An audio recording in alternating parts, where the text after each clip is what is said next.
Alors, bienvenue, chers amis de ce colloque Fides et Ratio, 25 ans après, pour la deuxième séance de cette journée. Après une matinée de mise en perspective, nous aurons une après-midi un peu différente dans le format. C'est ce que nous avons souhaité avec les organisateurs de ce colloque. Commencer l'après-midi par une table ronde.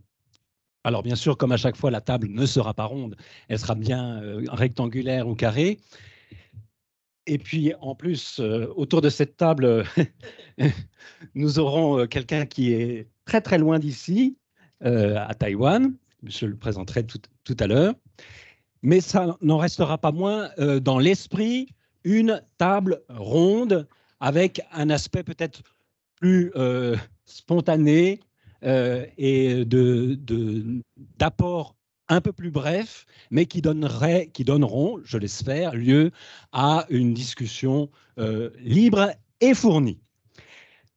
Nous avons intitulé cette séance l'esprit croyant, et la table ronde donc, qui sera suivie ensuite d'une conférence de Robert Shayab sur la foi et le désir. Cette table ronde voudrait prendre quelques exemples d'esprit croyant à travers l'histoire.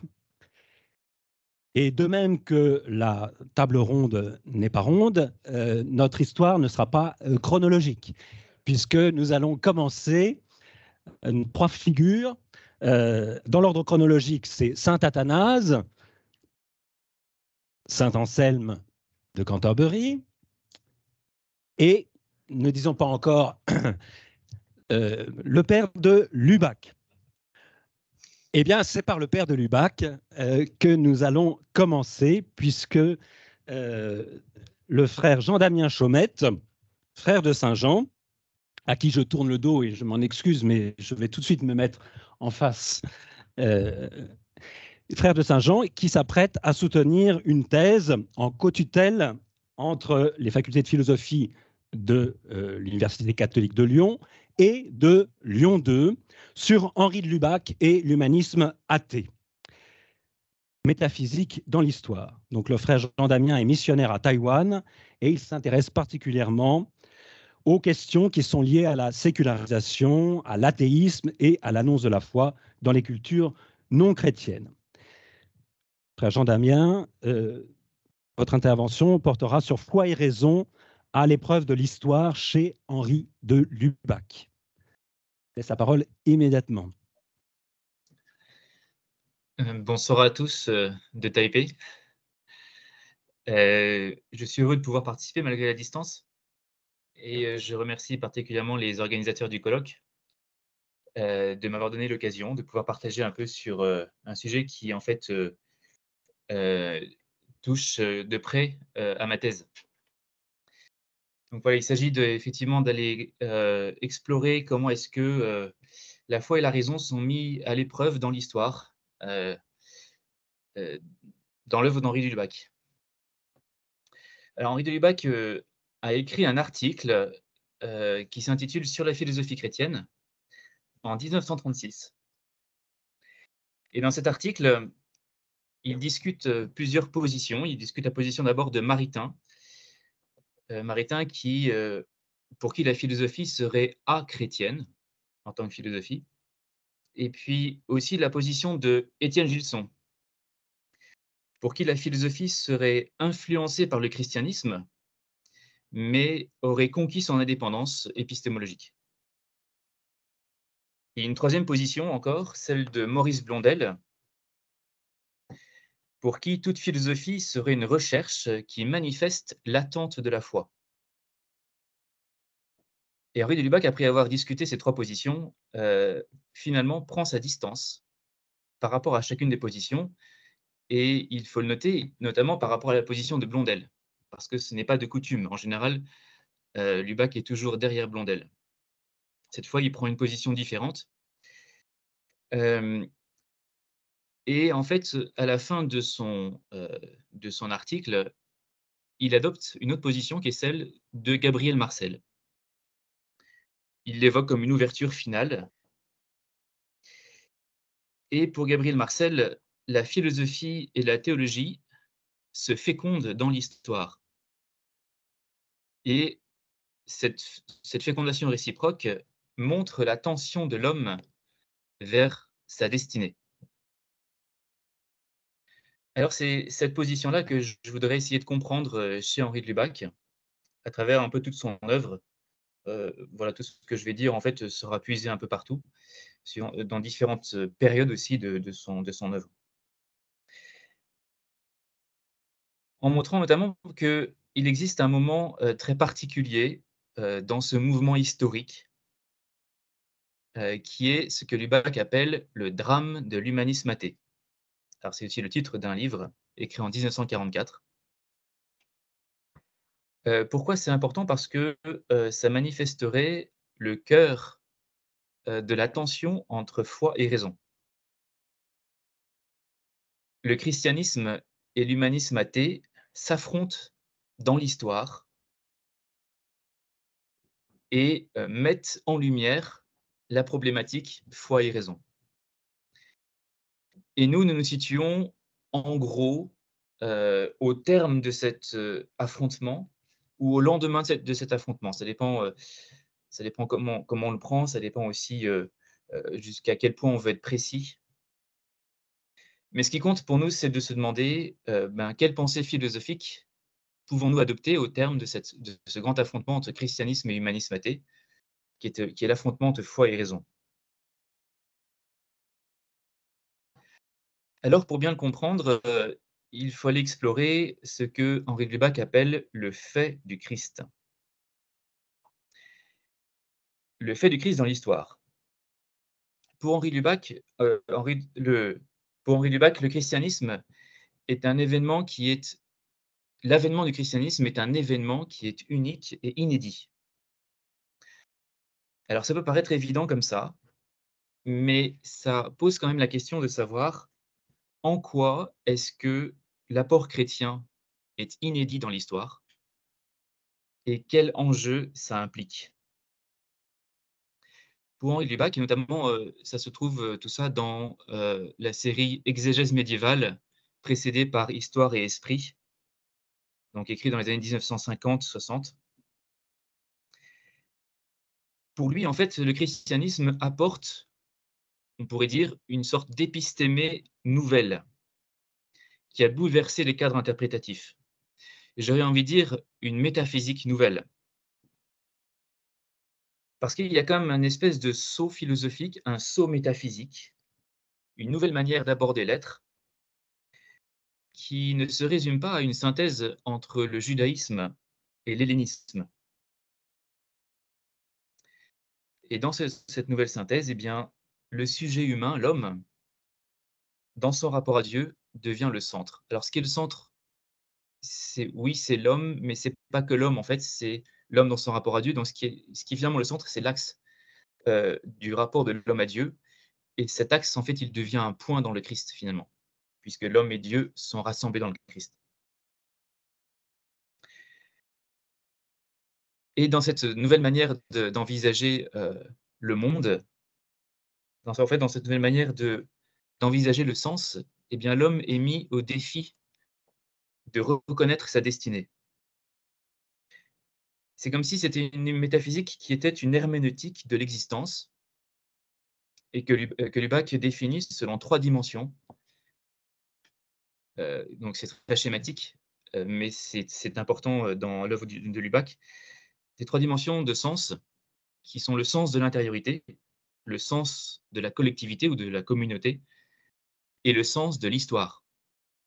Ces 3 dimensions seraient en fait la structure, de ce qu'on pourrait appeler la métaphysique chrétienne.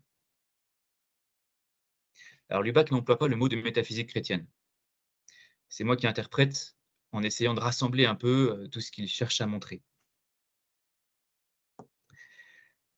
Alors c'est inédit, c'est unique parce que ce n'est pas une continuité, ni une synthèse, mais c'est aussi irréversible. Parce que l'homme étant mis face à une nouvelle possibilité de sens, le sens de l'histoire, le sens du monde, le sens de l'humanité rassemblée, toutes ces nouvelles dimensions de sens vont combler l'homme, vont lui ouvrir les horizons de sa propre existence, qu'il va découvrir comme étant des horizons qu'il attendait, mais qu'il ne pouvait pas imaginer. Et évidemment, il découvre aussi que seul le Christ peut combler ce désir de sens, peut donner un sens à tout ça. Et donc, c'est grâce au Christ finalement que ces trois dimensions se rassemblent. Mais une fois que le désir est éveillé, que le désir de sens est éveillé, eh bien, il ne pourra plus s'en départir. C'est comme si on lui avait révélé quelque chose, donc il ne pourra plus jamais oublier. Et même en étant athée, il continuera à rechercher ce sens. Alors, ça ne signifie pas non plus que le christianisme aurait réponse à tout. Il existe pour Henri de Lubac une véritable altérité entre l'homme et le principe herméneutique du sens, qui est le Christ, et qui fait que l'homme est toujours en recherche perpétuelle de ce principe. On n'appréhende pas le Christ, on cherche le sens avec le Christ. Et donc, il y a comme une incomplétude dans cette métaphysique qui ne peut devenir une plénitude que si je marche avec le Christ, que si je suis avec lui. C'est comme s'il y avait une équation qui était impossible pour la raison entre ces trois dimensions, le sens de l'existence personnelle, le sens de la collectivité et le sens de l'histoire. L'équation entre ces trois dimensions de sens est impossible et donc elle ne peut se réaliser que dans une expérience où je rencontre le Christ, où je rentre dans son mystère, où je rentre dans la dynamique de son mystère.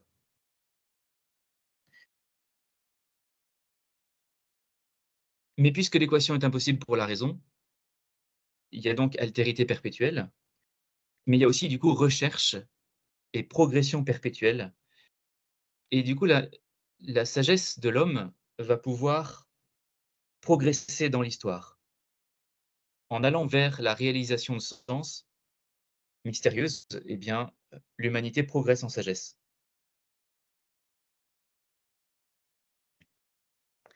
Mais cela produit aussi la possibilité d'un rejet de la foi par la raison. Et ce rejet de la foi par la raison, eh bien, il culmine, pour Henri Lubac, dans l'humanisme athée. Alors l'humanisme athée, c'est un moment aussi inédit que le christianisme dans l'histoire, qui se passe, selon Henri Lubac, au XIXe siècle, avec les figures, c'est bien connu, hein, de Feuerbach, Auguste Comte, Marx et Nietzsche. C'est donc un moment qui intervient dans l'histoire et qui est aussi inédit, aussi incroyable que celui du christianisme, mais aussi important parce qu'il bouleverse aussi l'ensemble des cadres de la pensée.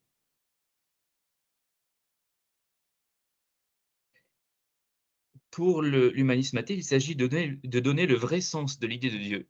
Le vrai sens de l'idée de Dieu, c'est de dire que l'homme se cherche. En fait, l'homme, c'est Dieu. Dieu, plutôt, c'est l'homme qui se cherche et qui se trouve. Et donc, il faut arriver à faire découvrir à l'homme qui il est vraiment. Quand il cherche Dieu, il se cherche. Et par la suite, il faut s'émanciper, il faut dépasser la religion chrétienne pour que l'homme puisse se trouver lui-même. Donc, l'humanisme athée, pour Henri Lubac, est un antichristianisme, c'est un antithéisme. Et il y a un affrontement entre l'humanisme athée et le christianisme, ce que Henri Lubac appelle un affrontement mystique, un affrontement au sujet du sens de l'homme.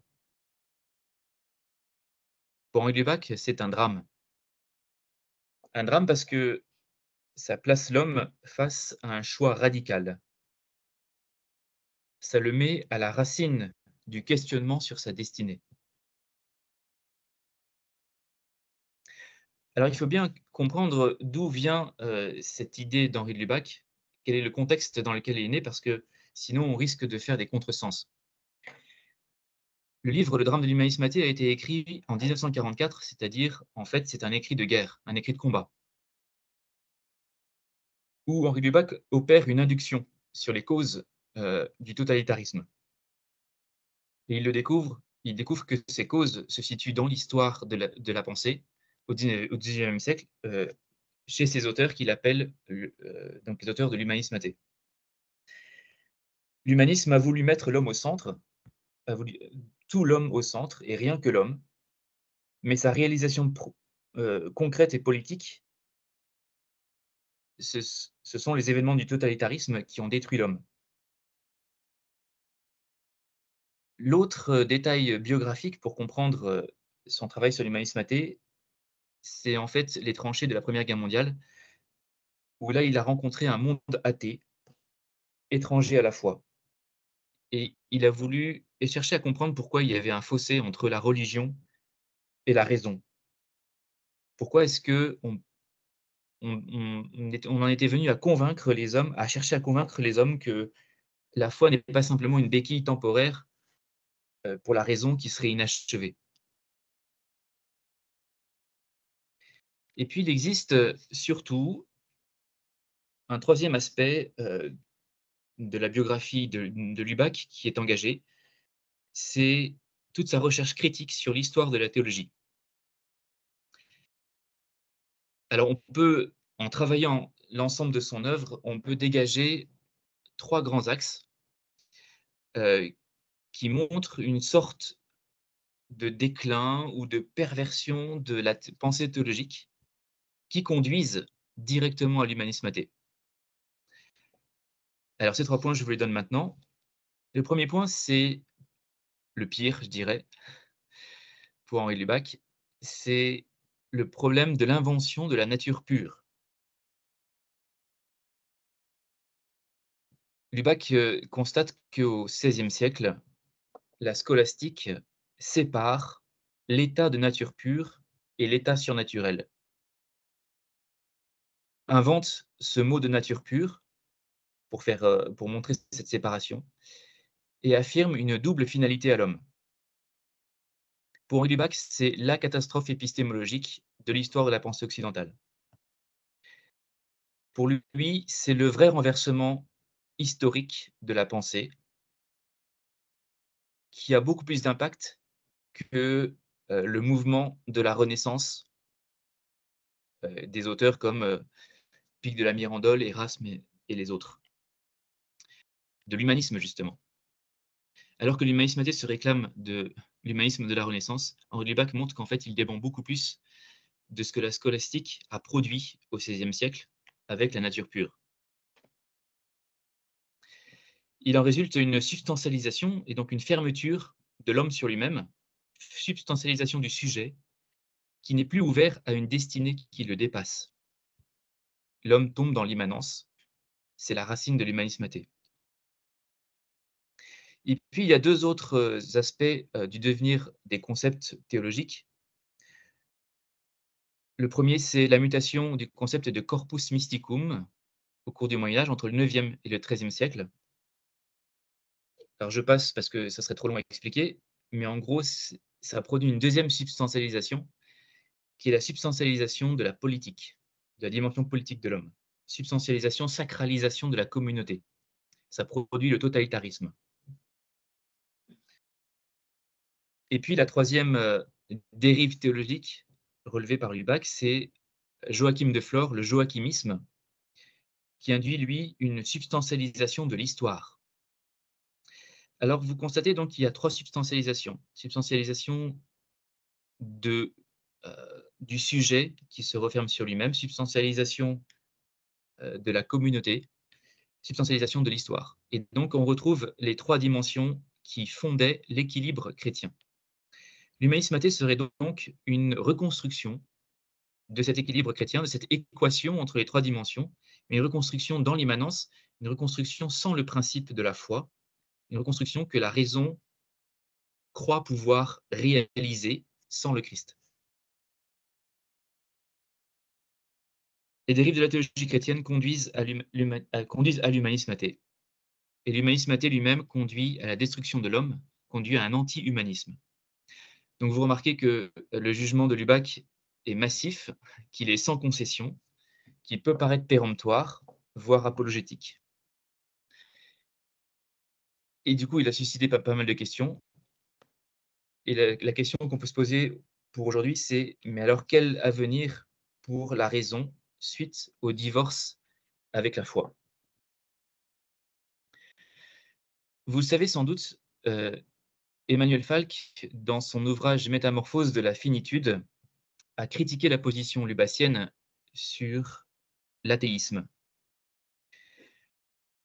Pour Emmanuel Falk, c'est une position qui ne correspondrait pas vraiment, en fait, aux besoins contemporains. Pour l'homme postmoderne, l'athéisme est normal. Il ne se sent même pas athée, il ne se pose même pas la question. L'athéisme n'est pas un drame.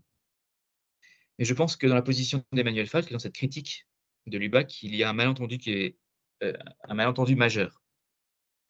Parce que Lubac ne parle justement pas de l'athéisme postmoderne, il parle de l'athéisme moderne, il parle de l'humanisme athée. L'athéisme postmoderne, lui, serait un anti-humanisme. Et donc ce n'est pas l'humanisme athée. L'athéisme postmoderne fait suite à l'humanisme athée, et quelque part, il est une sorte de réaction à l'humanisme athée. C'est l'athéisme ou l'agnosticisme de Heidegger, c'est celui aussi de Michel Foucault, qui se disent anti-humanistes parce que l'humanisme a donné une définition de l'homme euh, qui, en fait, par son déterminisme, a détruit l'homme. Au fond, l'athéisme ou l'agnosticisme postmoderne s'élève contre la catastrophe totalitaire du XXe siècle et contre ces définitions de l'homme par un humanisme qui voudrait un homme total, un homme pensé en lui-même. Et cette réaction va jusqu'à dire qu'il faut plutôt penser l'homme de la finitude, l'homme qui est limité, l'homme qui ne pourra pas se connaître complètement. Mais en général, c'est aussi un humanisme, un anti-humanisme plutôt, qui conduit à l'athéisme au sens d'un agnosticisme fermé à l'idée de Dieu. Il n'y a rien au-delà de l'homme parce qu'il ne peut rien y avoir. Ou du moins, on n'en sait rien, mais de toute façon, l'homme est limité, il ne peut que se connaître, et donc ça ne sert à rien de chercher au-delà. Et donc, on met la limite en premier, et on détermine un horizon indépassable pour l'homme. C'est ce qu'on appelle l'homme de la finitude. Et finalement, la raison plafonne, parce qu'en fait, dans cette attitude, la raison est en train de refuser la foi. Elle refuse qu'il existe plus que la raison, elle refuse qu'il existe plus que l'homme, elle refuse qu'il y ait autre chose que la limite que l'on perçoit. Alors, une position qui est intéressante, c'est celle de Merleau-Ponty. Merleau-Ponty qui, lui aussi, critique Lubac sur la question de l'humanisme athée, mais d'une manière très différente, qui en fait le rend beaucoup plus proche de Lubac que lui-même ne le pense, et réciproquement d'ailleurs. Merleau-Ponty refuse l'alternative du drame entre religion et athéisme que Lubac semble imposer. Pour lui, la philosophie doit s'affranchir de ce problème, mais elle doit aussi s'affranchir de toute solution définitive, que ce soit la religion ou l'athéisme ou l'humanisme athée. C'est toujours des solutions qui se proposent à l'homme, et donc les solutions, c'est une manière d'être en surplomb, de surplomber l'homme. Et ce qui est intéressant chez Merleau-Ponty, c'est qu'il dit qu'il faut repartir de l'idée chrétienne de l'incarnation. Et c'est exactement ce que disait Lubac quand il revenait aux sources des pères de l'Église. Il faut puiser dans l'épaisseur de l'être le sens et le non-sens de l'homme. Il faut aboutir à un questionnement de sens sans réponse a priori. Et donc, Merleau-Ponty est opposé aux philosophies de la finitude. Il est opposé finalement à l'agnosticisme fermé. Il préfère une philosophie de l'incomplétude et donc il propose un agnosticisme ouvert. Henri de Lubac, quant à lui, en 1934, annonçait une réinvention de l'esprit et de la finalité. Et en 1956, il éditait l'ouvrage Sur les chemins de Dieu, qui, à mon sens, constitue cette réinvention. Et dans cet ouvrage, en gros, son idée, c'est de dire qu'il faut puiser la dynamique, il faut puiser au cœur de la dynamique de l'esprit, le désir qui sous-tend l'homme et qui révèle son être, un désir ontologique. Et au final, finalement, c'est un désir qui va qui va conduire la raison jusqu'à Dieu, qui va conduire la raison jusqu'à pouvoir recevoir à nouveau la foi. Cette quête de l'esprit n'est pas une quête simplement introspective, même si cela implique aussi cette dimension-là, mais c'est une quête qui finalement emmène tout l'homme et emmène le monde avec lui. De ce point de vue-là, Henri de Lubac doit beaucoup à Teilhard de Chardin, dans le sens où cet aspect où la recherche intérieure de l'homme et la dynamique du monde, finalement, se comprennent dans un même mouvement. Alors pour conclure, eh bien, nous avons pu voir que l'humanisme athée s'oppose au christianisme, mais que finalement, ce moment d'opposition de l'humanisme athée au christianisme constitue finalement un travail de l'histoire. Et c'est un travail de l'histoire qui n'est pas simplement un point dans l'histoire du 19e siècle, mais qui advient en fait dans toute la transformation de la pensée chrétienne qui fait suite à l'avènement du christianisme et qui progressivement se transforme avec aussi ces dégradations.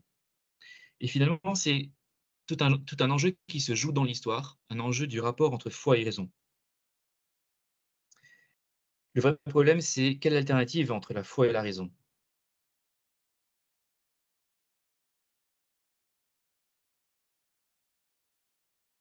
En bref, le christianisme a apporté un besoin de sens qui devient délicat à manipuler. Parce que la manière dont je vais répondre à la crise de l'affrontement entre le christianisme et l'humanisme athée peut déterminer la manière dont je vais comprendre le rapport entre foi et raison. Si jamais je suis dans un agnosticisme fermé, finalement, quelque part, je prolonge l'humanisme athée et j'ai un a priori contre la foi qui fait que je vais rejeter la foi. La raison, finalement, continue à être dans un affrontement par rapport à la foi. Avec l'agnosticisme ouvert, je réalise la condition que le christianisme, finalement, a progressivement apporté à la raison, qui est que pour pouvoir avoir une raison qui est ouverte à la foi, eh bien, c'est une raison qui doit creuser dans l'intériorité humaine euh, et rechercher ce qui sous-tend la dynamique de l'homme. C'est donc au cours de l'histoire que progressivement, le christianisme, et dans un moment particulier de crise, dans son affrontement avec l'humanisme athée, a laissé apparaître finalement des conditions nouvelles pour, euh, pour le rapport entre foi et raison. Ouais, je vous remercie.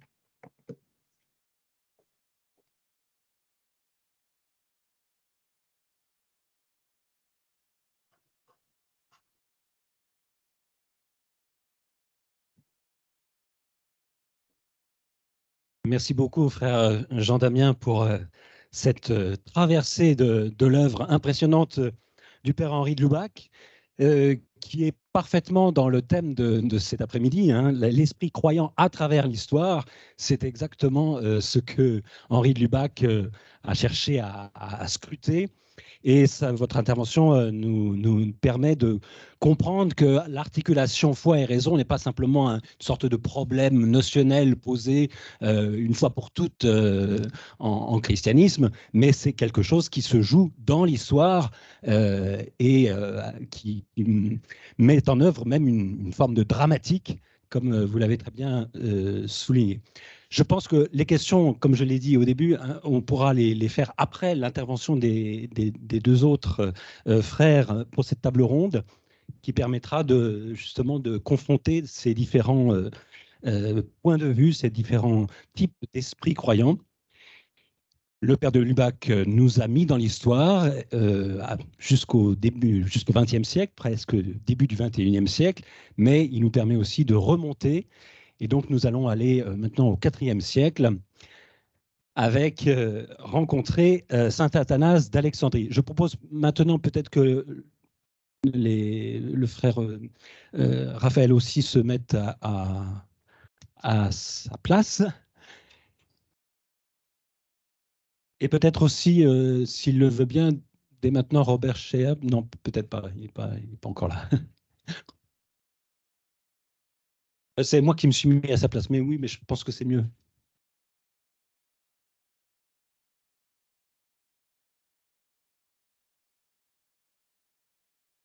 Alors, le frère Marie-Alexandre Dalla Porta est aussi frère de Saint-Jean, ça se voit. Il est enseignant au Studium des frères de Saint-Jean et il s'apprête à soutenir, lui aussi, mais une thèse, mais cette fois à l'Institut catholique de Paris, que nous saluons, sous la direction du professeur Charbel Mahalouf. Et cette thèse a pour titre, c'est un titre de thèse, hein, En quoi l'affirmation du Verbe comme providence chez Athanase d'Alexandrie est une clé pour comprendre le rapport entre la théologie et l'économie. Bon sujet de théologie. Le sujet que vous proposez pour cette table ronde est un peu plus bref et peut-être plus accessible immédiatement. C'est l'incarnation et les voies d'accès à la connaissance de Dieu chez Athanase d'Alexandrie. Je vous laisse la parole.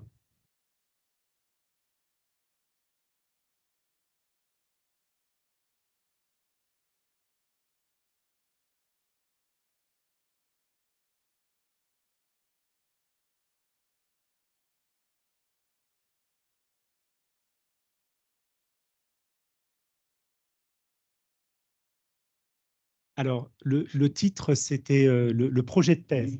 Hein. Alors, entre-temps, ça a un peu évolué. Bon, j'espère que c'est plus clair maintenant, le titre, mais c'est plus la dimension trinitaire et christologique de la providence chez cet auteur. Voilà. Alors, pour commencer, je voudrais d'abord légitimer le choix que j'ai fait de cet auteur patristique du IVe siècle, qui n'est pas a priori évident pour traiter ces questions du rapport entre la raison et la foi. Alors pourquoi? Parce que d'abord, dans son encyclique Fides et Ratio, Jean-Paul II donne une place non négligeable aux auteurs patristiques. Il cite souvent saint Augustin, notamment un passage où saint Augustin reproche aux philosophes manichéens qui, tout en connaissant le but, ont ignoré la voie qui conduisait le Christ. Il souligne aussi l'importance de Clément d'Alexandrie sur la philosophie comme préparation à l'Évangile. Et également, il souligne comment les pères de l'Église opèrent un discernement prudentiel par rapport à cette même philosophie, que ce soit un Justin, un Irénée ou Origène. Et dans cette liste, le nom d'Athanase n'apparaît pas. Alors, nous pouvons avancer ici deux raisons, pour lesquelles, au-delà d'ailleurs de l'encyclique de Jean-Paul II, Athanase n'est pas toujours invoqué dans ses réflexions sur les rapports de la foi et de la raison, alors que par ailleurs, sa contribution sur les questions christologiques et trinitaires est considérée comme déterminante pour la théologie. Alors la première raison, c'est qu'il n'est pas reconnu comme un auteur particulièrement intéressé par la philosophie. Alors c'est l'un des buts justement de cette encyclique, de mettre en valeur la place de la philosophie dans le discours théologique. Alors dans son panégyrique, Grégoire de Nazianze disait de lui: quant aux lettres profanes, il leur accorda quelque peu de temps, assez pour ne pas y rester complètement étranger, et pour que l'on ne pût pas attribuer l'ignorance où elles étaient reléguées dans son estime.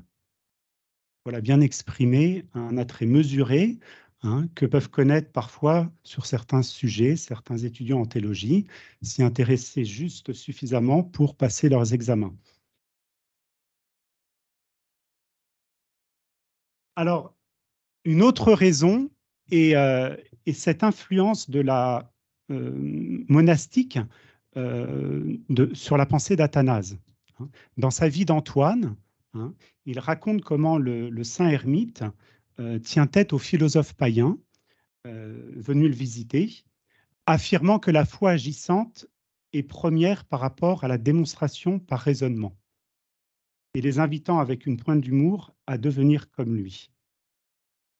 Alors, le propos de mon intervention est d'étudier avec vous d'autres aspects de son œuvre où Athanase légitime un recours à la raison pour la connaissance de Dieu au sein des différentes voies d'accès qui, chez lui, sont à comprendre dans un lien étroit avec le mystère de l'incarnation. Alors, on va regarder cela, nous ne sommes pas toujours habitués à étudier justement ces voies d'accès à l'existence de Dieu, par exemple la voie rationnelle, la voie plus subjective ou spirituelle d'intériorité, et de les regarder directement dans ce lien avec la personne du Christ. Alors, ce n'est pas une originalité chez les pères de l'Église, elle est partagée par d'autres pères comme le cappadocien Grégoire de Nice, comme nous le verrons en terme. Ce n'est pas de dire que c'est une originalité d'Athanase, mais on va entrer dans cette manière. Alors pour cela, je vous propose de le faire en deux temps. Un premier temps, on va lire ensemble 3 textes d'Athanase pour le voir plus concrètement, que je commenterai brièvement. Et puis, dans un second temps, je dégagerai à partir de ces textes quelques apports sur ce rapport entre la foi et la raison. Alors, je regarderai comment chez Athanase, la connaissance de Dieu par la création et par l'incarnation sont intimement liées. Et puis, j'aborderai aussi la question de la place de la connaissance analogique, qui fonde chez lui la possibilité d'un discours rationnel sur Dieu. Et puis, nous évoquerons enfin la question complexe des rapports entre nature et surnaturel. Ça a été évoqué aussi avec Henri de Lubac, avec la question de la nature pure. Est-ce qu'on peut parler chez lui d'une distinction dans cette connaissance de Dieu? Alors voilà, et je vais donc commencer avec vous, d'abord par son œuvre apologétique contre les païens, qui est dite une œuvre de jeunesse, certains commentateurs la comparant à un devoir de fin d'études d'un bon étudiant en théologie. Voilà, alors dès les premières lignes de son traité, c'est les paroles qui inaugurent ce traité contre les païens, il affirme face au paganisme suscitant l'idolâtrie que la connaissance de la religion et de la vérité se manifeste par elle-même. Au sens strict, elle n'a pas besoin d'être défendue, elle se manifeste par elle-même, et elle se manifeste par la création qui crie à travers ses œuvres cette vérité, et à travers le mystère du Christ. Donc vous voyez, tout de suite, il y a ces deux voies de connaissance sont mises, pas en opposition, mais comme deux manifestations de l'unique vérité, et dont l'une est plus plénière. Il dira que le Christ est comme ce soleil qui resplendit, de cette vérité qui resplendit. Alors, dans la suite du traité, la première voie de cette connaissance de Dieu, chez Athanase, ça va être d'abord la voie d'intériorité, c'est-à-dire la voie de la connaissance qu'a l'âme d'elle-même pour découvrir Dieu. Alors, je vous lis ce passage. Ah ben parfait, on l'a mis, il est derrière vous. C'est le texte numéro 1. On va le lire ensemble. le chemin de la vérité nous conduira au Dieu qui existe réellement. Et pour connaître ce chemin et le prendre sans nous tromper, nous n'avons pas besoin d'autre chose que de nous-mêmes. Et si Dieu est au-dessus de tout, le chemin qui conduit à lui n'est pas loin de nous ni hors de nous, mais il est en nous. Et il est possible de trouver en nous son point de départ. Comme Moïse l'enseignait quand il disait « La parole de la foi est au-dedans de ton cœur ». Ce que le Sauveur aussi a indiqué est confirmé en disant « Le royaume de Dieu est au-dedans de vous ». Puisque nous avons en nous la foi et le royaume de Dieu, nous pourrons facilement contempler le roi de l'univers, le Verbe sauveur du Père. Tous nous sommes entrés sur cette route et nous la tenons, bien que tous ne veuillent pas y marcher, mais préfèrent en sortir pour marcher à côté, à cause des plaisirs de la vie qui les attirent au dehors. Et si on demande quelle est cette route, je dis que c'est notre âme et l'intelligence qui est en elle, car c'est elle seule qui peut contempler Dieu et s'en faire une idée. Alors ce thème de la connaissance de soi, pas de la connaissance de l'âme, qui est thème aussi dans la philosophie, connais-toi toi-même, que le pape développe beaucoup dans son encyclique, vous voyez qu'il est tout de suite, cette connaissance intérieure de Dieu, est tout de suite mise en relation avec l'attitude de foi. On le voit dans la manière dont Athanas s'appuie sur ces deux passages scripturaires. Et là, on peut voir vraiment aussi l'influence monastique, puisque nous avons des textes très ressemblants, notamment dans la vie d'Antoine ou dans les lettres d'Antoine lui-même, qui reprennent un peu cette idée du royaume de Dieu qui est au-dedans de nous.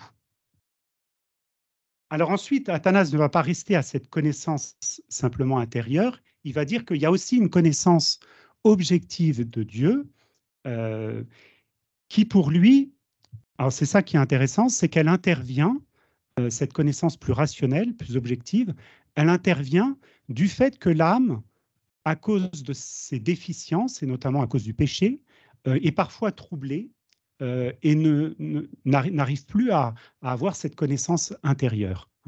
Donc elle est vue d'abord comme un complément à cause de la déficience de l'âme. Mais il va développer cette connaissance objective en disant qu'en prenant l'aspect à partir de l'unité du monde, je remonte au Dieu un, et il reprend certains thèmes du stoïcisme sur l'ordre du monde qui renvoie à un chef unique. Donc tout en s'appuyant sur cette philosophie stoïcienne, quand il se pose la question, mais qui est ce Dieu créateur que je découvre à partir de l'unité du monde, il a cette réponse imprégnée de sa foi chrétienne. Il dira, ce créateur est le Verbe lui-même qui organise le monde et l'éclaire par sa providence. Alors maintenant, je passe à un deuxième texte qui fait intervenir plus explicitement le mystère du Christ. C'est le second volet de cette œuvre apologétique, le traité sur l'incarnation, où il cherche à montrer cette fois-ci les raisons de convenance de l'incarnation en lien avec la théologie de la création qu'il a développée dans la première partie de son œuvre. Alors, je vous lis ce texte numéro 2. 3, oui, parce que voilà, texte numéro 3, merci. Il convenait parfaitement, semble-t-il, que le Sauveur fit tout cela pour que les hommes qui avaient méconnu sa providence à l'égard de tous les êtres et n'avaient pas reconnu sa divinité à travers la création, ouvrent de nouveau les yeux à cause des œuvres de son corps et grâce à ce dernier, se fassent une idée de la connaissance du Père en remontant, comme je l'ai dit, d'œuvres partielles, selon la partie, à sa providence universelle. Donc, dans ce texte, Athanas établit une véritable analogie, un parallèle entre, d'une part, les œuvres de la création qui me font découvrir déjà la divinité du Verbe et les œuvres du Christ qui me font remonter à la connaissance du Père et à sa providence universelle. Alors, c'est pour ça que je vous ai mis le terme grec qui est utilisé, qui est vraiment l'expression de remonter. hein. Et le terme grec, la forme verbale, c'est analogizomenoi, hein, qui veut dire littéralement, on a traduit par remonter, hein, mais qui peut être aussi traduit littéralement par en raisonnant et en conjecturant par analogie. Hein, donc l'incarnation est vraiment vue comme ce qui permet ce passage de ce qui est plus particulier à ce qui est universel, du visible à l'invisible. Et cela se réalise à travers ces œuvres. Alors ces œuvres, c'est les miracles du Christ, hein, qui sont particulières, mais qui nous font découvrir cette providence universelle. Et donc dans ce texte, hein, le mystère de l'incarnation est aussi vu comme ce qui vient renouveler ce qui est déficient dans l'homme à cause du péché. Hein. Ici est sous-jacent le texte de l'Épître aux Romains, hein, des païens qui ont méconnu la divinité du Christ et qui ne sont pas excusables. Alors, je passe au dernier texte qui constitue un véritable apport parce qu'il va ajouter dans cette analogie l'idée qu'il y a une progression dans cette connaissance de Dieu. Parce qu'il y a beaucoup de textes chez Athanase où on peut avoir l'impression que cette contemplation de Dieu, d'une certaine manière, peut être immédiate. Notamment du fait qu'il, pour lui, l'homme dans son état originel participe déjà du Verbe. Et donc le texte que je vais vous lire là, alors c'est un autre traité, c'est le traité contre les Ariens, où on n'est plus simplement dans une perspective apologétique, mais c'est un traité doctrinal où face à l'hérésie arienne qui nie que le Verbe puisse être créateur et ainsi aussi la divinité du Christ, Athanase va être beaucoup plus obligé de développer toute une herméneutique biblique. Il va recourir davantage aux Écritures pour montrer cela. Alors, je vous lis ce dernier texte. C'est texte 4. Si la création à elle seule, sans le Fils, suffit à faire connaître Dieu, prenez garde de ne pas chuter, en opinant également que sans le Fils également, la création fut faite. Si elle fut faite par le Fils et qu'en lui toute chose subsiste, nécessairement celui qui contemple d'une façon correcte la création contemple aussi le Verbe, son Créateur, et par lui on commence à connaître le Père. Si répondant à Philippe qui disait « Montre-nous le Père », il ne dit pas « Regarde la création », mais « Qui m'a vu a vu le Père », à juste titre Paul, alors qu'il accusait les païens qui, tout en contemplant l'harmonie et l'ordre de la création, ne percevaient pas en elle le Verbe créateur, dit son éternelle puissance et sa divinité, afin de signifier le Fils. Donc dans ce passage, on voit bien cette progression. Hein. Il y a tout d'abord une connaissance de Dieu par sa création seule, ensuite une connaissance de Dieu à travers le Verbe préexistant et créateur, où il dit qu'on commence seulement à connaître le Père, et enfin, dans le mystère du Christ, une connaissance plénière du Père. Et chez Athanase, ce qui permet de faire pleinement cette remontée à Dieu, de le connaître pleinement, c'est justement la médiation des Écritures. Il joue sur le parallèle entre voir la création et voir le Père. Il dit, je ne vois pas, en regardant la création, tout de suite le Père. Pour voir le Père dans la création, il faut que je passe par cette intelligence, cette réception juste des Écritures. Ce que ne font pas justement les Ariens, qui eux aussi s'appuient sur l'Écriture, mais qui n'ont pas cette réception juste dans la foi des Écritures et qui, pour cela, ne remontent pas pleinement à qui est Dieu. Et donc là, il y a tout de suite aussi une dimension trinitaire, puisque cette remontée, elle se termine dans ces relations entre le Père et le Fils, cette immanence mutuelle dans leur égalité de nature, à travers ce verset de Saint Jean, qui a vu le Père. Alors, Oula, je vois que l'heure passe. Donc, à partir de ces textes, quelques apports. Alors, le premier intérêt de la démarche d'Athanase, c'est de lier la connaissance intérieure et spirituelle avec la connaissance objective et rationnelle de Dieu. Hein, comment la foi chrétienne, finalement, reprend ce que déjà la philosophie avait pu élaborer en l'approfondissant. Hein, l'expérience monastique va approfondir cette connaissance de l'âme et il va y avoir aussi un approfondissement de la connaissance des voies à partir de l'unité du monde à la lumière de ce Dieu qui est créateur, hein, et du Verbe sauveur. Un deuxième aspect, c'est le recours à l'analogie. Chez lui, il y a une véritable analogie entre la voie par les œuvres de la création et la voie par les œuvres de la personne du Verbe incarné. Il y a donc une vraie continuité entre une théologie de la création et une théologie de l'incarnation, importante aujourd'hui, avec nos préoccupations écologiques, on peut puiser aussi dans cette pensée. Mais surtout, l'apport d'Athanase, c'est de montrer que cette connaissance analogique, elle est permise par cette médiation des Écritures. Il n'en reste pas un discours sur l'incompréhensibilité divine.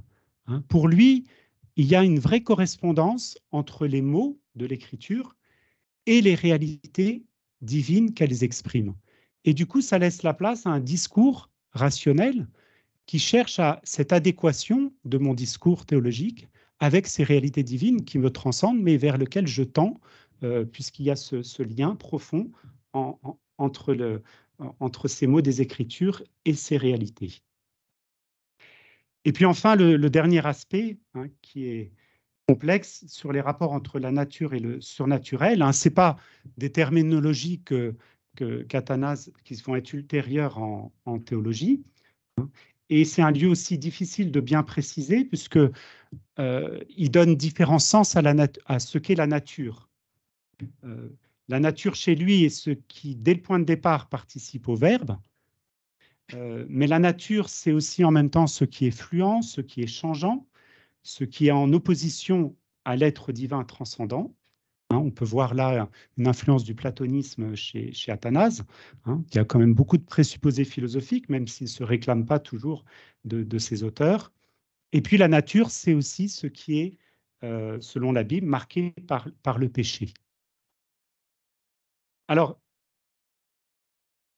on pourrait dire qu'en dépit du caractère changeant et pécheur de notre nature, il y a cette idée que profondément, elle participe du Verbe.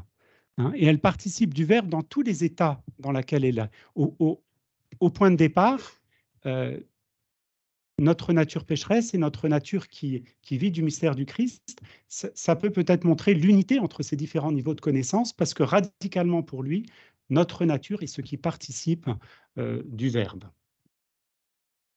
Alors, pour terminer, je voudrais invoquer un autre auteur, comme je vous le disais dans mon introduction, qui est Grégoire de Nice, un autre passage qui, pour moi, résume chez un autre auteur ce que nous avons essayé de regarder sur l'unité de ces voies de la connaissance de Dieu.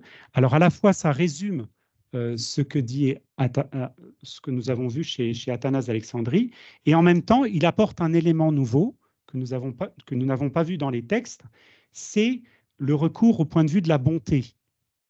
Alors, comme ce matin, les interventions ont terminé aussi sur cet aspect de la charité, de la bonté. Alors, on ne va pas aborder directement la question de la charité, mais je voudrais souligner pour terminer, pour illustrer avec ce dernier passage. Alors, je vous le lis dans les discours catéchétiques. Que celui qui cherche les preuves que Dieu s'est manifesté à nous dans la chair en considère ses activités. Car on ne saurait avoir de l'existence de Dieu, prise globalement, d'autres preuves que le témoignage de ses œuvres. Ainsi, en contemplant l'univers et en examinant les dispositions relatives au monde, ainsi que les bienfaits d'origine divine dont nous bénéficions dans notre vie, nous comprenons qu'il existe une puissance supérieure au monde qui crée ce qui naît et protège ce qui existe. De la même façon, Pour ce qui est du Dieu qui s'est manifesté à nous dans la chair, nous tenons ainsi pour preuve suffisante de la manifestation de la divinité les effets merveilleux de son activité. Alors Grégoire de Nice, comme Athanase, cherche les raisons de convenance de l'incarnation, et pour cela, il s'appuie sur le fait que dans la connaissance, dans les voies d'accès à l'existence de Dieu, il va dire qu'il y a deux manières finalement de remonter à Dieu. Il y a une manière à travers les dispositions du monde, l'ordre du monde, mais il y a aussi une manière à partir des bienfaits de Dieu pour moi. Donc plus à partir d'une expérience que je fais, je découvre que je suis objet des bienfaits, de la bonté de Dieu pour moi, qui m'a créé, de sa providence. Il ne développe pas, mais il montre ce point de vue de la bonté. Et il va faire ensuite, pour terminer, une analogie avec le Christ en disant, de la même manière, à travers la bonté du Christ qui se manifeste dans ses activités, dans ses miracles, je peux remonter à sa divinité. Alors le recours ici à Grégoire peut nous indiquer une continuité chez les pères dans leur manière de sans cesse affiner ces voies d'accès à l'existence de Dieu, incluant la connaissance objective et rationnelle, en lien avec celle plus expérimentale ou intérieure, ici, et en ajoutant aussi avec Grégoire le point de vue de la bonté, et en reliant cette bonté au mystère du Christ qui la prodigue pleinement. C'est donc une invitation pour nous à regarder ces différentes voies de la connaissance de Dieu dans une perspective plus unifiée, celle de la raison, de l'intériorité, de l'expérience de la bonté, dont en définitive la personne du Christ est la clé. Merci.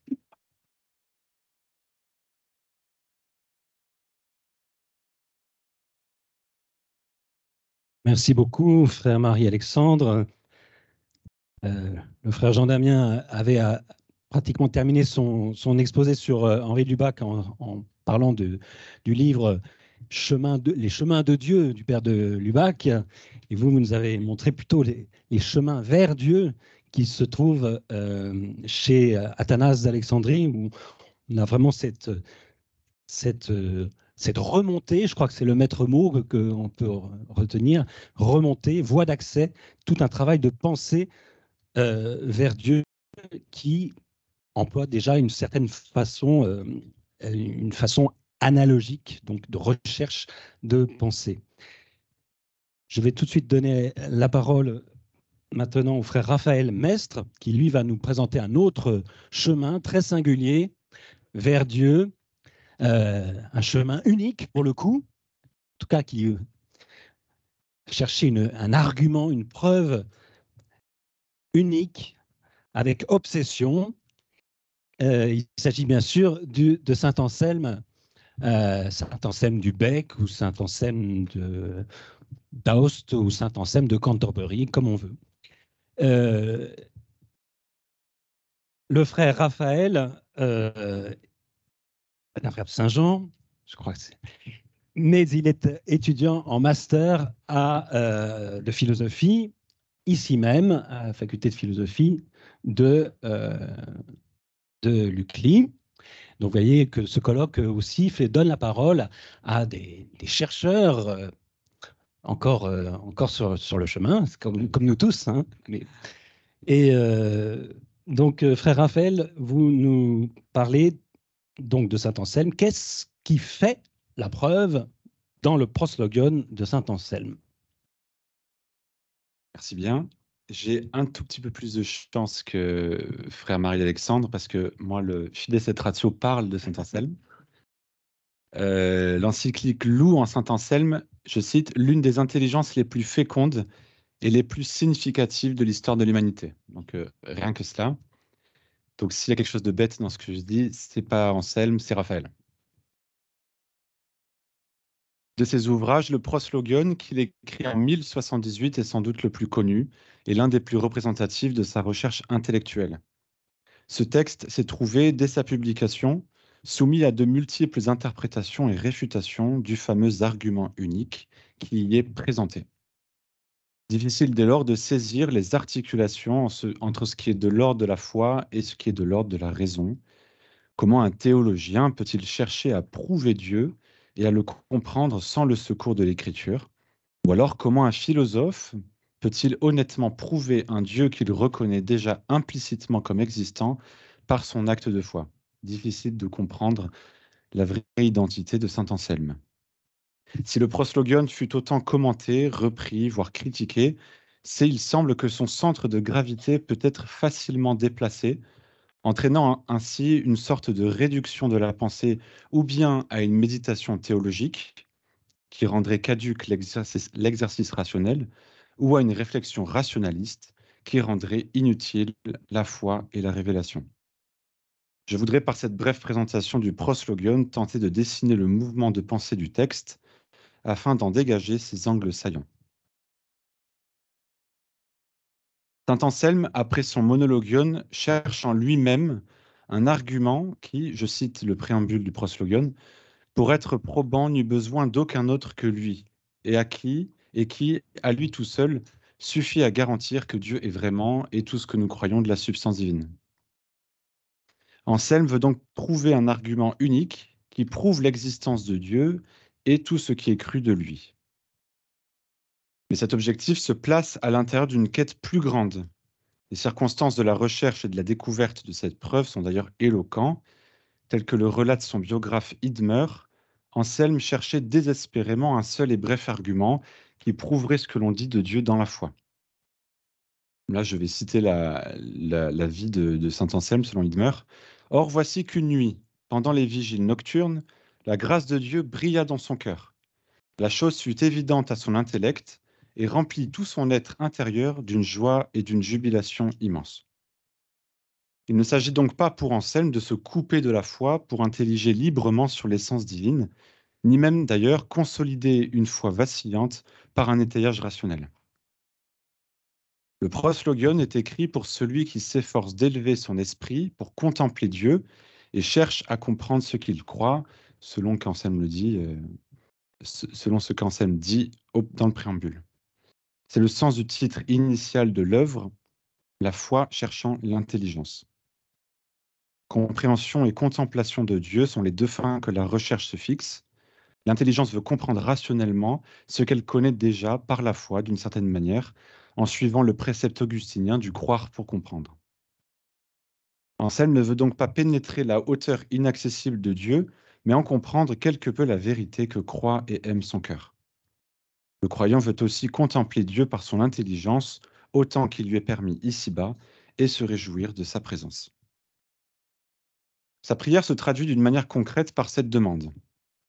Je cite, « Seigneur, toi qui donnes l'intelligence de la foi, donne-moi autant que tu sais faire, de comprendre que tu es, comme nous croyons, et que tu es ce que nous croyons. » C'est à ce moment-là, au deuxième chapitre de l'allocution, qu'Anselme expose la fameuse proposition sur laquelle il bâtira son raisonnement dialectique en toute autonomie. Je vais la répéter plusieurs fois parce que c'est la fameuse phrase compliquée. Nous croyons que tu es quelque chose de tel que rien ne se peut penser de plus grand. Nous croyons que tu es quelque chose de tel que rien ne se peut penser de plus grand. Anselme ne mérite sans doute pas les interprétations qui réduisent son argument à une preuve ontologique. Le débat est grand, mais Anselme ne part pas du concept de Dieu en lui-même, contrairement à ce qu'on fera Descartes dans ses méditations métaphysiques, mais Anselme part de Dieu par rapport à la pensée. L'argument trouve son assise dans l'expérience de la pensée de Dieu, c'est-à-dire l'expérience du contact de l'intelligence humaine avec l'éminence absolue de Dieu en tant qu'elle est considérée à l'intérieur de la pensée humaine. Nous croyons que tu es quelque chose de tel que rien ne se peut penser de plus grand. On pourrait traduire en disant « rien de plus grand que toi ne peut être pensé dans nos esprits créés ». C'est donc à partir de cette proposition que saint Anselme va construire son raisonnement dialectique. Et ce, il le veut sans le soutien de l'Écriture, mais en avançant sola ratione. C'est donc de la foi qu'Anselme tire son argument. Une donnée de foi qui n'est pas contenue dans la Bible, mais pour reprendre les mots de Paul Vigneault, qui est une maxime du sentiment chrétien. Dans sa dialectique, la figure de l'insensé va jouer le rôle du négateur par excellence. Négateur qui va nier non seulement la proposition, mais l'objet même de la foi, Dieu. Problème, une fois que l'insensé entend la proposition, aux deux sens du terme, ouïr et comprendre, alors il est contraint d'admettre l'existence de ce quelque chose de tel que rien ne peut se penser de plus grand. Car puisqu'il est plus grand d'exister dans l'intelligence et dans la réalité que seulement dans l'intelligence, alors il faut concevoir ce quelque chose de tel que rien ne se peut penser de plus grand comme existant. La proposition et la non-existence de sa réalité ne peuvent être tenues logiquement ensemble. L'insensé ne peut penser la non-existence de ce quelque chose de tel que rien ne se peut penser de plus grand. Il le peut qu'en ne pensant la signification verbale, le vox, mais sans penser la chose, la res.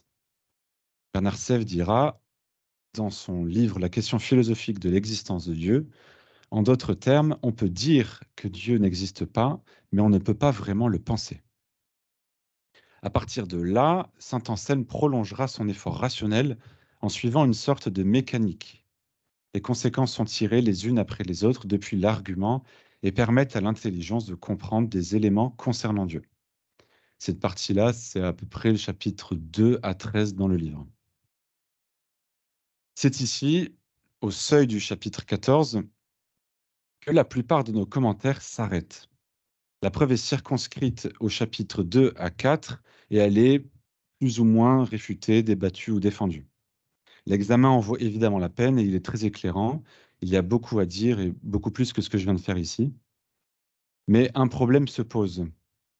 La réduction de la preuve et surtout de la pensée du proslogion au seul chapitre 2 à 4 ne réduit-elle pas l'intention, le sens et la portée du texte qui contient 26 chapitres, une réfutation de Gonilon et après la réponse qu'il fera à Gonilon. La suite du proslogion est capitale pour mieux cerner l'itinéraire intellectuel et spirituel dans lequel Anselme a décidé de présenter sa preuve. Et de ce fait, force est de constater l'impact du chapitre 14 dans le développement du proslogion. Le chapitre 14 marque une pause nette dans le mouvement dialectique, qui nécessite d'en rendre compte. Anselme, qui avait reçu dans la foi l'argument sur lequel il va raisonner par lui-même, d'une manière autonome et sans le soutien de l'écriture, a compris avec vérité et certitude de nombreuses choses sur Dieu. Mais une question tombe nette. Je cite, « As-tu, mon âme, trouvé ce que tu cherchais ?» Le constat est fatidique. Anselme ne sent pas ce qu'il a trouvé. « Pourquoi, mon âme, dira-t-il, ne te sent-elle pas, Seigneur Dieu, si elle t'a trouvé? Serait-ce que la preuve est fausse ou qu'elle ne suffit pas? Serait-ce que la raison a manqué sa cible, qu'elle est incapable de trouver quoi que ce soit sur Dieu? » Une phrase soulève toute l'ambiguïté du problème qui se pose à Anselme. Tu cherchais Dieu et tu as trouvé qu'il est quelque chose de plus haut que tout, etc. Quelque chose a été réellement trouvé, mais quelque chose qui était espéré et qui était recherché n'a pas été trouvé. Des choses vraies concernant Dieu ont été trouvées, mais Dieu lui-même n'est pas rendu présent par le raisonnement dialectique. Anselme peut dire qu'il a vu Dieu quelque peu, mais non pas Dieu tel qu'il est. L'intelligence du croyant qui désirait comprendre et contempler Dieu, comme dans un seul et même acte, expérimente et comprend que la raison ne peut lui donner la présence espérée. Anselme discerne une sorte de rupture entre les aspirations et les capacités rationnelles de l'intelligence et son désir de contemplation.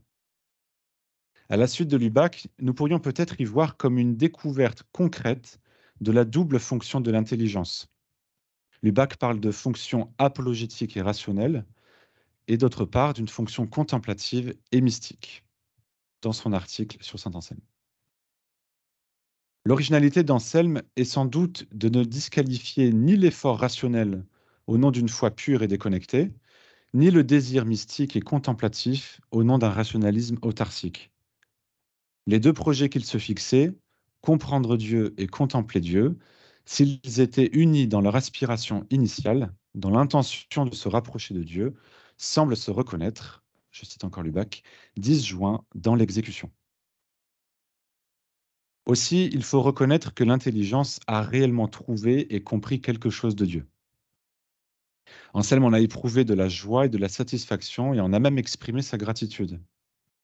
Il n'invalide aucune de ses trouvailles, puisqu'il a perçu tout cela dans son effort, quelque chose de vrai concernant Dieu. Il dira « Quelle est grande la lumière d'où jaillit tout le vrai qui est lui à l'esprit rationnel, certainement plus que n'en pourrait comprendre une créature. » C'est la raison elle-même qui comprend et reconnaît que cette lumière est la lumière infinie de Dieu, la lumière inaccessible. Mais l'âme reste assoiffée, et le sentiment d'absence, rendu brûlant par les découvertes de la raison, révèle à Anselme une sorte de hiatus entre ce qu'il voit et ce qu'il désire voir. Il faut donc tenir ensemble le double constat. La lumière de Dieu, sa vérité, que la raison comprend et reconnaît comme infinie, et deuxièmement, le désespoir, réellement exprimé, les mots d'Anselme sont inoubliables, désespoir causé par l'absence du sentiment d'avoir trouvé Dieu malgré les réelles trouvailles de la raison. La raison, dans le fait même de se reconnaître nivelée par le haut et incapable de saisir l'insaisissable présence de Dieu, comprend d'une manière renouvelée que Dieu est au-delà de toute pensée et de toute réalité. La raison ne peut répondre par elle-même, nous l'avons dit, au désir fondamental qu'Anselme exprimait, à savoir contempler Dieu. Bien loin de souffrir d'inanition, la raison comprend de cela que Dieu n'est pas seulement quelque chose de tel que rien ne peut se penser de plus grand, mais que Dieu est quelque chose de plus grand qu'on ne peut penser. C'est la fameuse découverte du chapitre 15. Dieu est quelque chose de plus grand qu'on ne peut penser. Devant sa finitude, la raison se sait comme ouverte au transcendant, à quelque chose de plus grand qu'elle ne pourra jamais maîtriser. Certes, elle peut l'exprimer en quelque manière, et le contraste de la réelle découverte et de l'absence ressentie lui avait montré qu'il y avait plus à penser. Mais la raison doit s'arrêter au seuil de ce constat, car elle ne pourra aller plus en avant. Le décalage entre ce que la raison trouve et ce que l'âme cherche n'éteint cependant pas le désir initial de contempler Dieu, ni même celui de le comprendre quelque peu. Anselme se tourne vers Dieu. Il dit « Purifie, guéris, aiguise, illumine l'œil de mon esprit pour qu'il te voie. Que mon âme rassemble ses forces et de toute son intelligence tende de nouveau vers toi. Qu'es-tu, Seigneur, pour que mon cœur comprenne être toi ?» Au début de sa recherche, Anselme voulait comprendre par son intelligence ce que croit et aime son cœur. Ici, c'est son cœur qui comprend d'une certaine manière Dieu comme la vie, la sagesse et tout vrai bien, comme sa foi le lui enseigne et comme son raisonnement le lui a fait toucher du doigt. Anselme reconnaît en les fruits de sa raison celui qu'aime son cœur. Dès lors, les données découvertes par la raison sont comme capturées et transformées dans l'amour.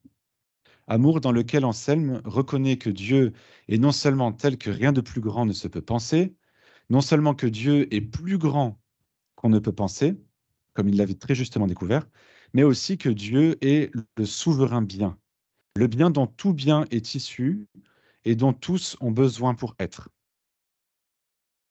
Il dira « Maintenant, mon âme, éveille et dresse toute ton intelligence, pense autant que tu le peux, quel est ce bien et quelle est sa grandeur. Si les biens de cette terre sont bons, à quel point est bon et délectable celui qui surpasse tout bien. Tous les biens possibles s'y trouveraient contenus et d'une manière éminente.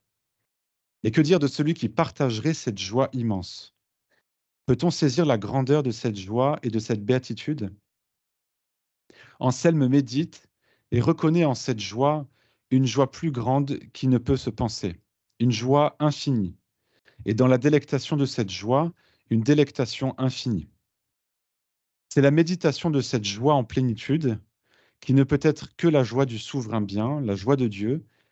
C'est la méditation de cette joie qui procure à Anselme le sentiment d'avoir trouvé, le sentiment d'avoir rejoint l'Écriture et la promesse de l'Évangile, demandez et vous recevez, afin que votre joie soit en plénitude, dans l'Évangile de Jean. Alors que trouver Dieu faisait défaut, Voici que la joie infinie du souverain bien, la joie de son Dieu, est trouvée. Lubac disait encore que ce n'est finalement pas par la voie de l'intelligence que Dieu est trouvé, mais par la voie de l'amour, quoi que ce soit encore l'intelligence qui soit mise en œuvre pour le montrer. Cette joie de Dieu, promise aux élus, stimule et engage en retour le croyant.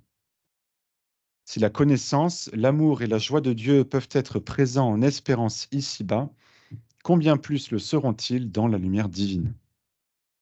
Le proslogan s'achève sur cette joie infinie, une joie qui engage le croyant tout entier à poursuivre sa recherche du visage de Dieu ici-bas, pour que là-haut, grande soit sa joie. Quelques mots pour conclure. Ces quelques apports ont sûrement suffi à au moins montrer la difficulté d'enfermer le proslogion dans les qualificatifs de théologique, philosophique ou même mystique. C'est une des conclusions que s'attache à prouver Étienne Gilson dans son article « Sens et nature de l'argument de saint Anselme ». Il est du moins manifeste que le proslogion n'est pas seulement l'écrin décoratif et accessoire de la preuve de Dieu. Il ne l'est d'ailleurs pas du tout. On ne peut sans doute comprendre sa véritable portée et l'intention qui habitait Anselme quand il l'exposa, qu'en la lisant dans et la liant au reste du texte ainsi qu'au reste du corpus anselmien. L'argument, qui trouve son origine dans la foi, ne rend pas moins rationnelle la démarche dialectique. La fécondité de la raison et de ses découvertes en témoignent. Et quand bien même les limites de la raison empêchent Anselme de saisir Dieu et lui provoquent le sentiment de ne pas avoir trouvé Dieu qu'il cherchait pourtant, il n'en a pas moins obtenu des conclusions avec vérité et certitude qui lui donnèrent joie et satisfaction. Le moteur de sa recherche est le désir de comprendre ce qui est tenu par la foi et de contempler Dieu tel qu'il est. La raison, en quelque manière ouverte à l'infini, mais incapable d'en appréhender plus, peut comprendre Dieu comme quelque chose de plus grand qu'on ne peut penser, comme le transcendant. Mais c'est l'amour qui conduit à reconnaître dans le Dieu transcendant, découvert par la raison, le souverain bien qui élève l'âme vers Dieu et conduit à la découverte de cette joie infinie, cette joie promise et présente en espérance. L'appel du dernier paragraphe à progresser dans la connaissance de Dieu interdit tout repos quiétiste dans une présence sucrée de Dieu. L'espérance met en mouvement l'être entier à la recherche de Dieu. Je vous remercie.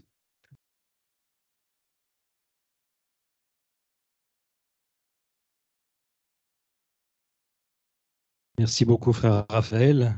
Bon, votre conclusion a parfaitement repris ce que vous nous avez montré, à savoir que Anselme ne peut absolument pas se laisser réduire au schéma dans lesquels nous l'enfermons, et ni même son argument s'extraire de tout le mouvement assez extraordinaire du proslogion, parce que Anselme échappe de fait à nos dichotomies, même à notre dichotomie foi et raison, philosophie, théologie, existence, mystique, que sais-je encore. Et puis vous terminez sur cette note qui est plus qu'une note, qui est vraiment la joie. Et ça, je crois que c'est quelque chose qui est peu souvent remarqué quand on parle d'Anselme de Canterbury, et qui est bien pourtant l'horizon de tous les penseurs qui cherchent Dieu.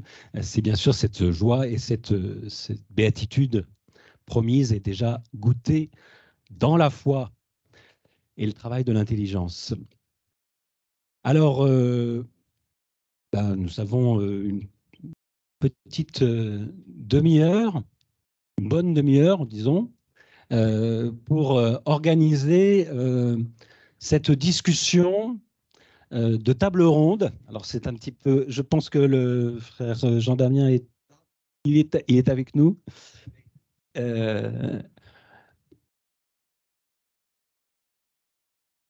Alors, vous pouvez discuter entre vous. Vous l'avez peut-être déjà souvent fait, enfin, je l'espère, entre frères, mais quelquefois, c'est pas si évident. Et le fait d'une assemblée plus nombreuse, plus large, permet aussi de se partager ses réflexions et ses recherches. Mais bien sûr, chacun de vous est invité à poser des questions à l'un, à l'autre, à tous. J'ai 2 questions pour frère Damien. Première question, c'est comment vas-tu? Tu nous manques.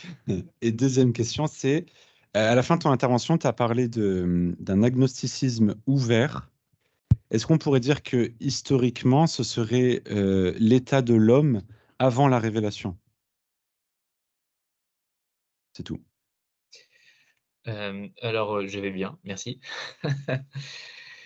Euh, alors, donc l'agnosticisme ouvert, non, je pense justement que c'est en fait c'est un terme qu'on peut employer précisément après cette dimension irréversible du christianisme qui est entrée dans l'histoire, et l'autre dimension irréversible de l'humanisme athée qui est aussi entrée dans l'histoire. C'est là où le problème de l'agnosticisme fermé et ouvert se pose en fait. Pour un grec, l'agnosticisme, il est simplement pur, c'est-à-dire que simplement qu'il n'en sait rien, mais il n'est pas dans l'obligation un petit peu de se situer par rapport à un pour ou un contre le christianisme ou l'humanisme athée. Et donc c'est là où en fait se joue cette question de agnosticisme ouvert et fermé. Si jamais je me situe contre la foi, ne serait-ce qu'en niant la possibilité de croire, heu au nom de la raison, à ce moment-là, je suis dans un agnosticisme fermé et finalement, je limite par moi-même ma raison. Je limite le fait que ma raison peut être informée par la foi, je limite le fait que, ma connaissance puisse être, informée par la foi et donc en fait, je détruis la raison. Alors agnosticisme ouvert, c'est justement c'est d'arriver à trouver une manière de faire de la philosophie, sans que la foi intervienne, mais sans être non plus contre la foi.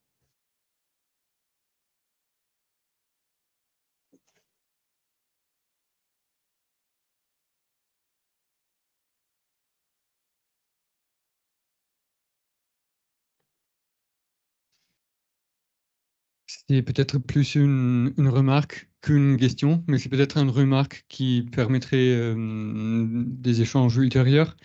Mais ce que vos 3 interventions, pour lesquelles je vous remercie d'abord, m'ont fait un peu saisir, c'est qu'il y avait peut-être pour moi maintenant des dimensions différentes pour penser foi et raison. Ou plutôt, disons que foi et raison me renvoient maintenant à 3 dimensions différentes.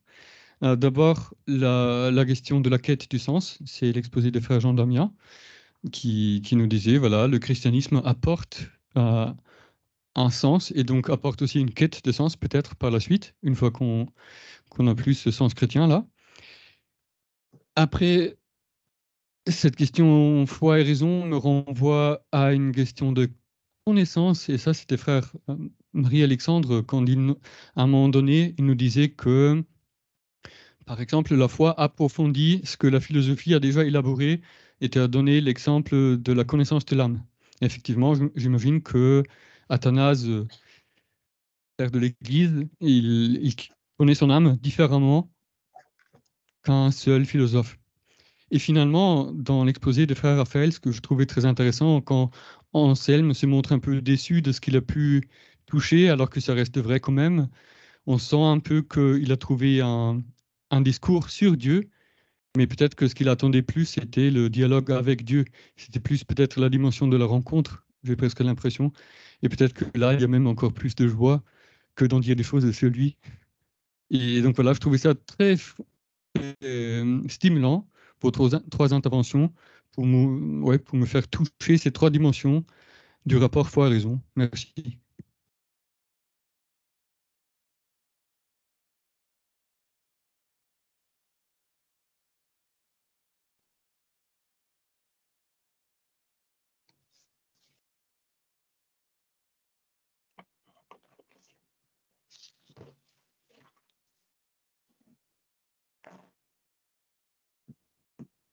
Donc, merci d'abord, je me présente, je suis Jad Moufarez, je suis doctorant en théologie Et Jad, c'est sans E, c'est le même Gad biblique, mais au Libanais, en arabe, il n'y a pas le G, donc c'est le J, c'est Jad, sans E, c'est masculin. Bon, parce que je souffre en France, souvent le Jad, c'est avec un E pour les femmes, et donc je suis souvent Madame Jad, non, monsieur. Alors, c'est une proposition peut-être d'une antithèse pour ce que frère Damien a exposé du théologien Henri de Lubac. C'est plutôt la théologie du théologien allemand Dietrich Bonhoeffer. Donc, c'est aussi un théologien de guerre qui a été exécuté par les nazis en 1945. Et donc, pour lui, il a utilisé les mêmes thèmes, l'athéisme et le théisme, mais en les donnant une autre connotation, une autre explication.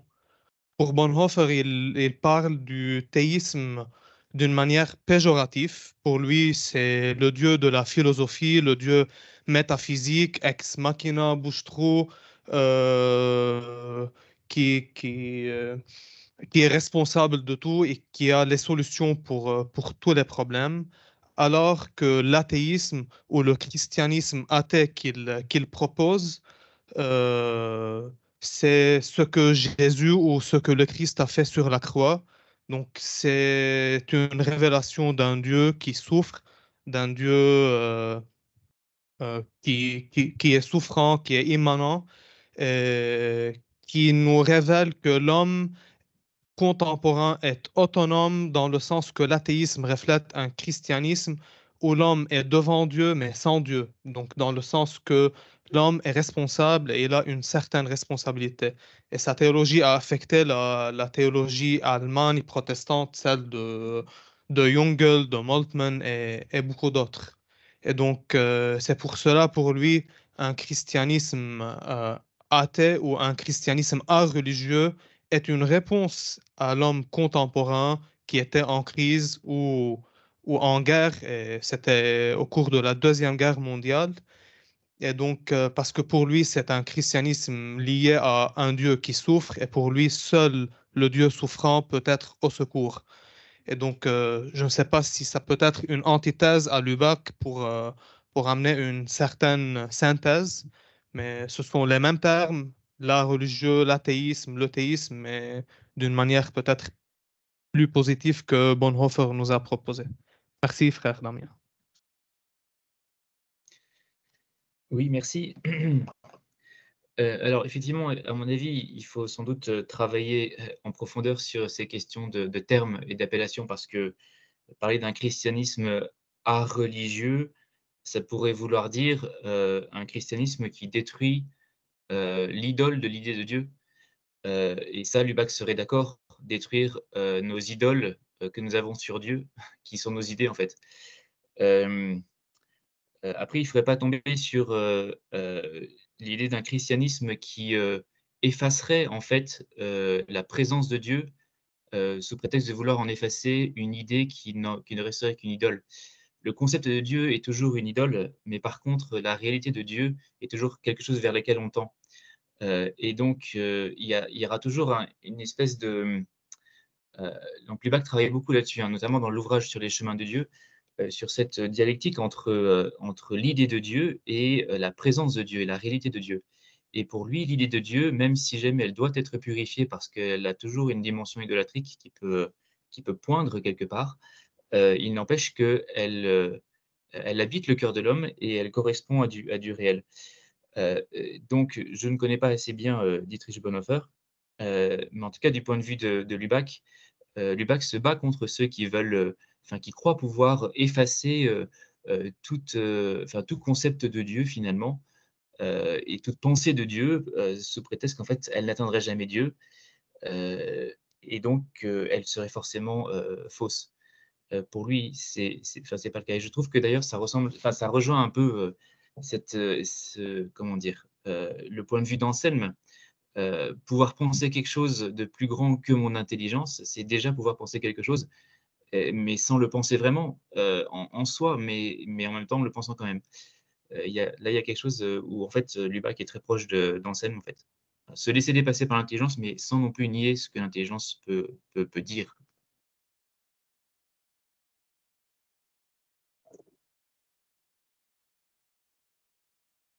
Moi, j'aimerais rebondir sur une parole de Saint Anselme qui m'a marqué pendant l'exposé là, de Frère Raphaël. C'est quand il dit « Pourquoi mon âme ne te sent-elle pas ?» Et c'est au moment où il découvre cette existence de Dieu, hein, c'est à ce moment-là. Et je trouve que c'est intéressant de voir que c'est quand il a perçu par son intelligence vraiment que Dieu existait, qu'il y a aussi utilisé cette joie aussi, quand même, qu'il y a quand même une joie, qu'il y a ce désir qui naît de le rencontrer.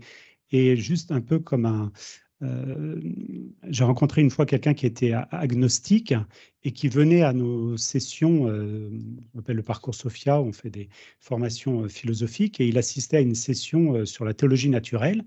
Et il s'est converti, il a demandé le baptême, et quand il a raconté sa conversion, il a dit « Je me suis converti à la fin d'une session, ou après plusieurs années où il suivait ces sessions, où j'ai vraiment découvert par mon intelligence que Dieu existait.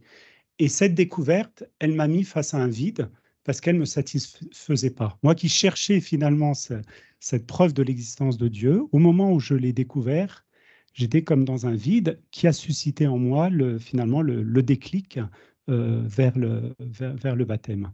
Donc voilà, ça fait un peu écho ce que tu disais, ça. Et puis je voudrais peut-être poser une question à frère Jean Damien. Tu disais que la métaphysique chrétienne, cette métaphysique nouvelle, tu disais qu'un des premiers sens, c'était le sens de l'intériorité. Dans les 3 sens, je crois que tu as développé. Est-ce que tu pourrais un peu développer comment la métaphysique chrétienne va développer ce sens de l'intériorité? Alors, c'est un sujet énorme. Cette histoire des trois dimensions, donc intériorité, communauté, histoire, en fait, c'est issu de la problématique des 4 sens de l'écriture. Donc Lubac donc a tout un travail sur la question des 4 sens de l'écriture, et pour lui, ces 4 sens de l'écriture, c'est pas simplement je regarde la même chose de 4 manières différentes, mais il y a 4 sens qui jaillissent de l'écriture dès que je la lis avec le Christ. Et ces 4 sens, en fait, sont dans une interaction les uns avec les autres, qui fait qu'en fait, toute la pensée chrétienne se développe à partir de ça. Il en ressort que 3 dimensions, en fait, vont structurer la pensée chrétienne.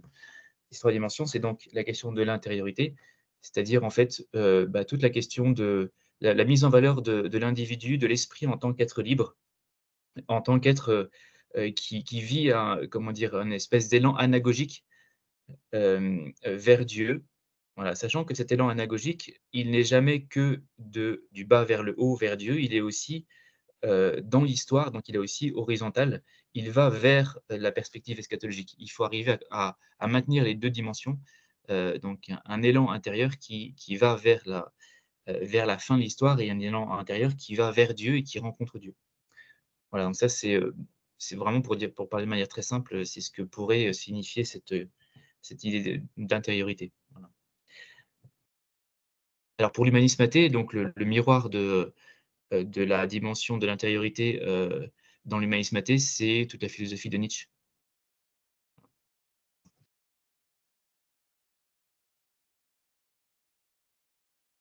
Je voudrais juste rebondir sur ce que frère Alexandre vient de dire à propos d'Anselme. Ce qu'il y a de très compliqué quand on étudie Anselme, frère Camille de Belloy l'a dit au moment de la reprise, c'est qu'à chaque fois qu'on affirme quelque chose de lui, jaillit de nombreux contre-exemples dans le texte même. Le texte, il est minuscule, hein. C'est même la moitié de ça. Ça, ils ont dû mettre plus de pages pour... mais c'est tout petit, et à chaque fois, ce qui est frappant, c'est ouais, de voir cette recherche de Dieu dans le proslogion, mais comme étant une recherche existentielle, et ça c'est peut-être le tort de certains commentateurs qui réduisent la portée du proslogion à une portée logique et pas philosophique au sens complet du terme. Alors je parle en philosophe là, mais le Dieu existe déjà, il le sait, il croit Dieu, il aime Dieu, Il est plus chrétien que toi et moi, parce qu'il finira archevêque, saint, docteur de l'Église. C'est le docteur magnifique, le vocable sous lequel nous l'invoquons. Et il y a une vraie connaissance de Dieu à la base et une vraie place pour la raison. Et enfin, pour l'exercice, en tout cas dialectique et l'exercice rationnel. Michel Corbin, quand il traduit le proslogon, il traduit le verbe intelligere par reconnaître. Alors, au lieu de comprendre, peut-être qu'il y a des limites à cette. Je regarde frère Camille de Vélo, il connaît bien ces sujets-là, mais il y a peut-être des limites à cette traduction. Mais il y a un petit peu quelque chose de ça, c'est-à-dire c'est pas une nouvelle connaissance. Enfin, c'est une nouvelle connaissance produite par la raison, mais il y a quelque chose qui est déjà pressenti, qui est déjà là, d'une certaine manière. Ce qui est difficile, c'est de caractériser cette manière, en fait. Mais il y a une vraie intellection et une vraie joie de la raison. Je renchéris un peu, mais c'est tout à fait. C'est vrai qu'on a toujours un peu tendance à plaquer nos propres schémas, je l'ai déjà dit, mais il y a bien un tournant dans ce chapitre 14. Hein. Est-ce que je t'ai trouvé? Oui, je t'ai trouvé, mais pourquoi mon âme ne te sent pas? Mais c'est pas. Ça ne veut pas dire que jusqu'à présent, il aurait fait une sorte de théologie naturelle avec sa seule raison. Hein, je vais prouver l'existence de Dieu. Non, il est dès le début, il est dans la foi. Le frère Raphaël l'a très bien dit. Hein. Donne-moi de comprendre que tu es ce que nous croyons, comme tu es, comme nous le croyons et que nous croyons. Et le proslogon n'a pas. Le titre, c'est proslogon. Adresse à Dieu. C'est d'un bout à l'autre une adresse à Dieu dans la foi. Hein. Et donc la raison est parfaite. Le travail de la raison, de la pensée, c'est plutôt la pensée en fait chez Anselme, est d'emblée inséré dans le mouvement de la foi, mais qui connaît des étapes.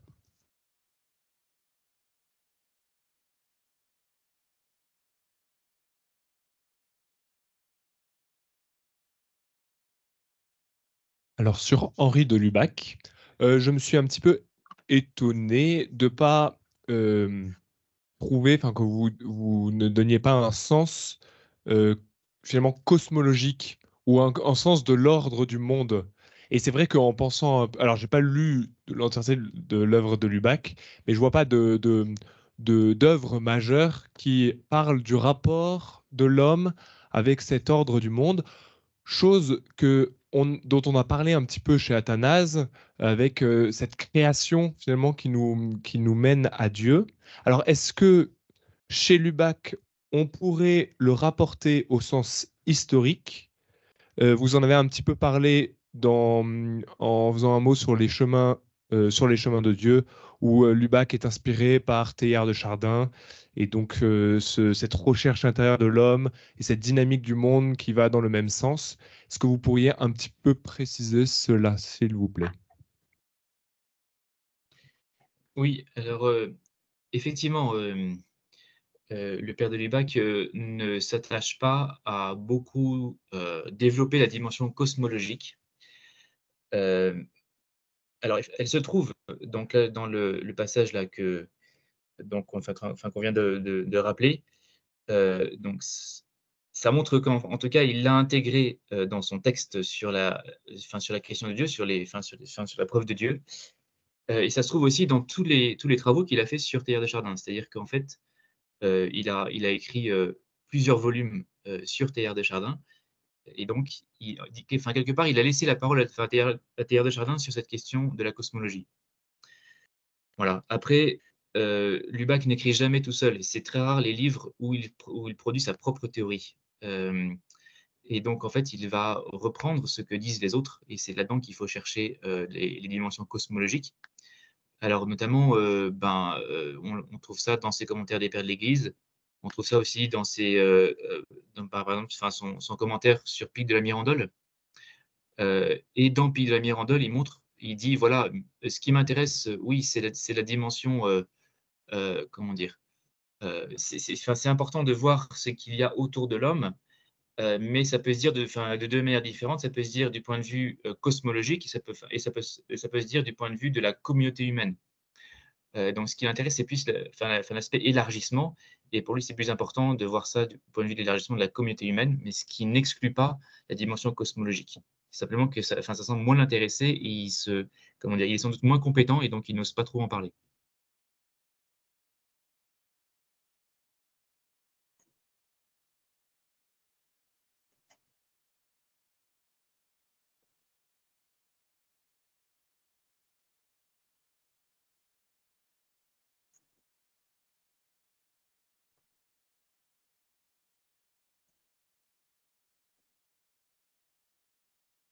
J'aurais peut-être une remarque par rapport à cette, puisqu'on a souligné aussi la place des 4 sens de l'écriture chez de Lubac pour comprendre cette dimension de la métaphysique chrétienne. Justement, chez saint Anselme, il y a vraiment une volonté, la foi est présupposée dans toute sa démarche, elle est présente, mais dans sa démarche, il y a la volonté à un moment de dire, là, je mets de côté l'écriture, je ne m'appuie pas sur l'écriture dans ma démarche quoi, elle-même. Alors voilà, j'avais un peu une question par rapport à ça. Comment l'écriture est présente dans sa démarche? Est-ce qu'elle est vraiment mise complètement de côté dans sa démarche aussi rationnelle? Où là, on voit un changement par rapport au père, justement, où voilà, toute cette démarche, qu'elle soit rationnelle, elle est toujours liée à l'écriture. C'est justement ce changement qui, certainement, fait que saint Anselme est très critiqué et considéré comme le père du rationalisme, avec tout ce que ça peut comporter d'anachronisme. Il y a une vraie recherche qui est assumée de s'appuyer sur la raison. Je maîtrise pas parfaitement le contexte historique, mais il y a toute une querelle autour de la place de la dialectique dans ses liens avec la foi. Je dirais simplement, comme tu parles vraiment de la place de l'écriture, l'écriture, d'une certaine manière, elle est presque tellement digérée par saint Anselme qu'elle ressurgit partout, et particulièrement à la fin du proslogon. Il cite jamais nommément en disant dans tel psaume, il y a marqué ça, mais à la fin, toutes les promesses, quand il reconnaît justement l'importance de toutes les promesses de Dieu, c'est que des promesses qui sortent de l'Écriture. Justement, encore une fois, dans la traduction de Michel Corbin, il met en italique les phrases qui seraient issues de près ou de loin de l'Écriture, et il y a beaucoup de passages en italique. Mais encore une fois, c'est ça la complexité d'Anselme. C'est que si je considère ces phrases en italique comme de la foi et de la théologie, que du coup je les sors du texte quand je veux avoir un regard philosophique sur le texte, malheureusement, en les sortant, je sors de la rationalité. Donc c'est bienvenue dans la complexité.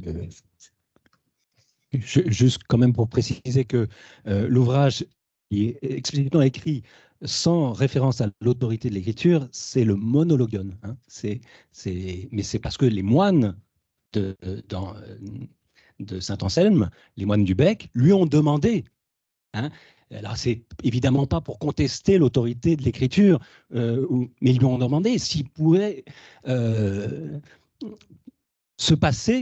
user de la seule argumentation rationnelle pour voir en quelque sorte un test jusqu'où ça pouvait aller. Le proslogon, il est plein, vous l'avez dit, de citations.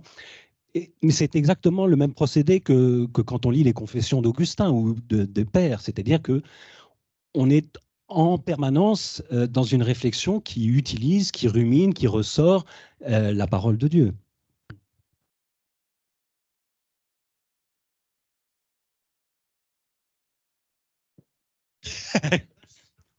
Non, c'est 16 heures, donc il est 59. Finalement, dans le cours de la journée, j'ai quand même l'impression qu'il y a une espèce de fil rouge. Alors, évidemment, on espérait bien qu'il se dessinerait comme ça, mais c'est finalement encore plus limpide que ce que je croyais. de l'homme croyant, parce que finalement, c'est comme parler des deux ailes, c'est très bien, mais qu'est-ce qui tient ces deux ailes? C'est l'intelligence du croyant, c'est l'intelligence du croyant. Et même ce matin, quand François Lestan parlait de cette nouveauté, de cette forme de rupture de rupture qui est liée à la rédemption. Mais finalement, qu'est-ce qui fait le lien? C'est que l'homme a sauvé et l'homme sauvé, ben, c'est toujours le même homme. L'homme qui croit et l'homme qui cherche, c'est toujours le même homme. Et finalement, ce qui est impressionnant chez Saint Anselme, c'est de se retrouver face à cette expérience existentielle, face à ce vide existentiel qui fait que la raison à elle toute seule ne va pas jusqu'au bout, parce que celui qui est appelé à comprendre Dieu, c'est pas la raison toute seule, c'est l'homme. C'est l'homme croyant. Et je suis impressionné par ce filigrane finalement de l'humain qui se dessine au fur et à mesure de ce qu'on cherche. Le frère Gonzague a parfaitement clôturé notre table ronde. Et je le remercie. Je remercie tous les trois intervenants.